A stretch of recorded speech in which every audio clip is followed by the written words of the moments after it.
हम भोजपुरी बिरहाल गायक लोकगीत गायक सूरज यादव सवरिया आप सभी सुने वाला श्रोता सुनोइया भैया के चरणों में बार बार प्रणाम बा। आई भैया हो ऐसन गीत आप सभी के बीच में प्रस्तुत बा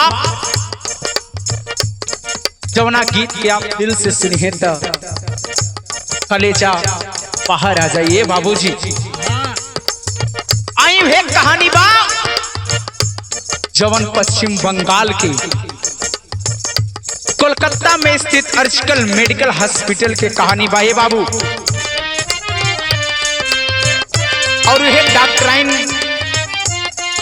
डॉक्टर साहिबा के साथ जवन दुष्कर्म भइल बा उहे गीत के उहे कहानी के हम अपना गीत के माध्यम से सुनावत बानी का।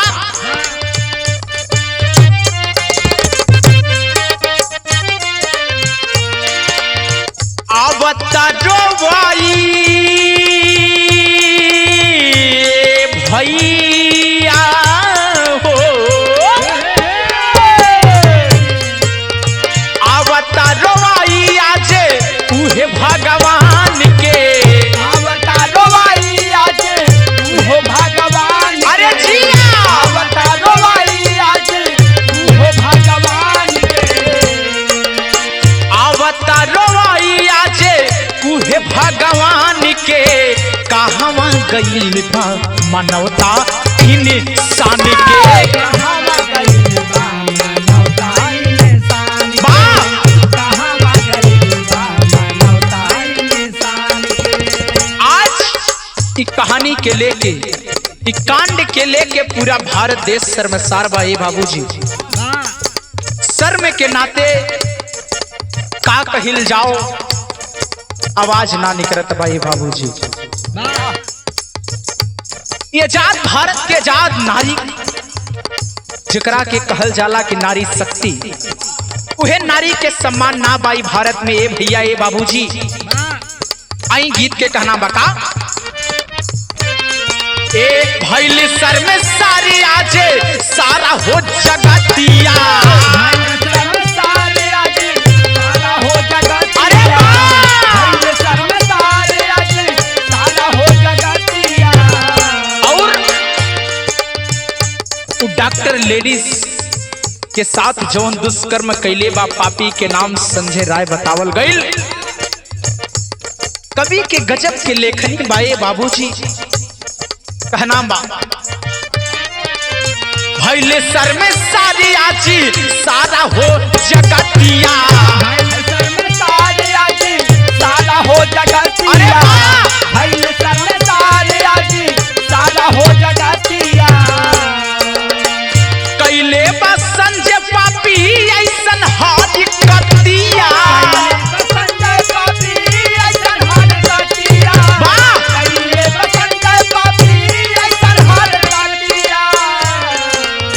ए भैया इस जमाना में कैसे के हो अपन बहन बिटिया के कहीं ड्यूटी पे भेजी हो तो सोची कि आज भेजा तानी न जाने काल हमारे बिटिया के साथ यह दुष्कर्म हो जाए। कहले बाका उहे बिटिया कैले रहली बहुते अपना नाम के। उहे बिटिया कैले रहली अरे वाह! नाम के। उहे बिटिया कैले रहली बहुत अपना नाम के।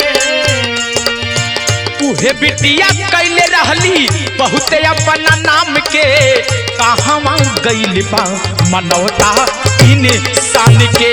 कहवा गइल बा मानवता इंसान के। बाबा! कहावा गइल बा मानवता इंसान के। कहावा गइल बा मानवता इंसान के। और भैया हो ये भारत देश के एगो नारा बा कि बेटी बचाओ बेटी लेकिन का पढ़ाई बा ए बाबूजी बिटिया के पढ़ा के लिखा के कहीं भेजबा तो सोची कि ना जाने हमरे साथ कब का हो जाए। वह डॉक्टर साहिबा के साथ भइल बा कि अपना माई बाप से हंस हंस के रतिया के 10 बजे फोन पे बात कैले बा।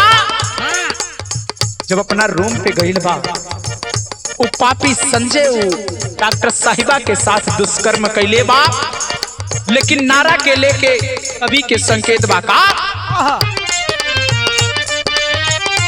अरे बा ये नारा लगाए से ना चली कवनो काम हो, नारा लगाए से ना चली कौन काम हो, नारा लगाए से ना चली कौन काम हो। बिटिया बहिनी ना सुरक्षित भगवान हो, बिटिया बहिन के ना सूरज भगवान हो, बिटिया बहिन के ना सूरज भगवान हो।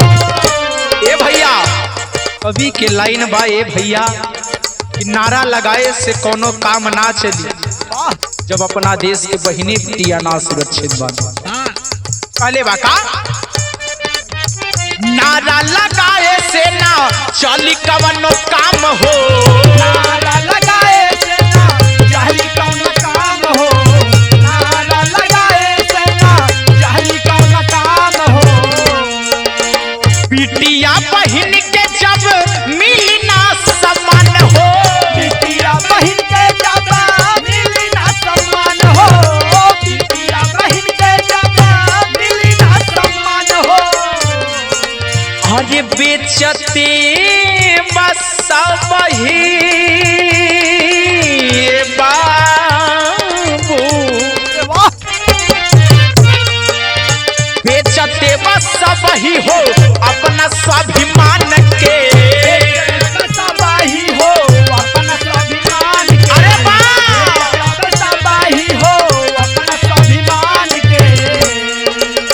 बेचले बस वही हो अपना स्वाभिमान के, कहवा गइल बा मनौता इंसान के, कहवा गइल बा मनौता इंसान के, बाबा कहवा गइल बा मनौता इंसान के, कहवा गइल बा मनौता इंसान आई के। लास्ट लाइन में कवि के लाइन बतावत बा ये भैया कि भारत देश में अगर केहू के दूसरा भगवान कहल जात बा तो डॉक्टर साहब के आदमी कहेला कि कहीं से ना ये भैया लास्ट में दुआ ना तो दवा के जरूरत सबके पड़ जाए। अरे वाह कहना बता अरे डॉक्टर के कहल जाला दूसरा भगवान हो, डॉक्टर के कहल जाला दूसरा भगवान हो, जिया! डॉक्टर के कहल जाला दूसरा भगवान हो। डॉक्टर के दूसरा भगवान कहल जाला ए बाबूजी, लेकिन आज वह डॉक्टर अपने आप के मुक्त ना बा। कैसे वो डॉक्टर अपन फर्ज निभाई ये भैया? आई कवि के लाइन बा कहना बता अरे कैसे हे रामा हो, डॉक्टर के कहल जाला दूसरा भगवान हो, कैसे निभाई केहू आपन पैमान हो, कैसे निभाई केहू अपन पैमान हो, कैसे निभाई केहू अपन पैमान हो। ई घोर अपमान। ई भारत देश ओहिया सुधर जाइए बाबूजी जहिया विदेश की नीति अपना देश में लागू हो जाए। एक बलात्कार करे वाला अपना कदम के उठावे से पहले सोची अरे वाह अगर कुछ कर दियल जाए तो फांसी हो जाए, मुड़िया कट जाइए भैया। अरे वाह हो गुरु। लेकिन का करवा ये भैया हो ये आजाद भारत में अब कहे के का बाप लोग खुद समझदार बने। अरे कैसे